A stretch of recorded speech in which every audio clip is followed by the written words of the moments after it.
আদম নবী ঘুরে আর কান্না করে, মালিক রব্বানা, মালিক গো মাফ করে দাও।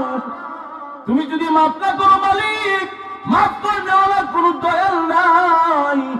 তুমি যদি আমারে আমার বিবি হাওয়াকে মাফ না করো, লানাকুনান্না মিনাল খাসিরিন। ও মালিক, আমি আদম আর আমার বিবি হাওয়া দুনিয়াও বরবাদ হবে, আখিরাতও বরবাদ হবে। 350 বছর কান্না করেছে, কিন্তু আল্লাহ কেন যেন তওবার পলিসি কবুল করে নাই।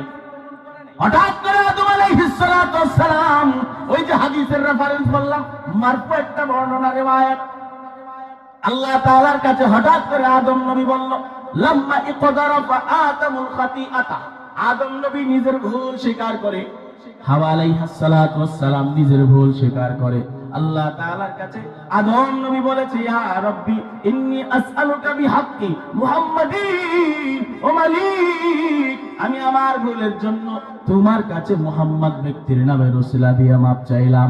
আল্লাহ তাআলা বড় খুশি হয়ে গেছে।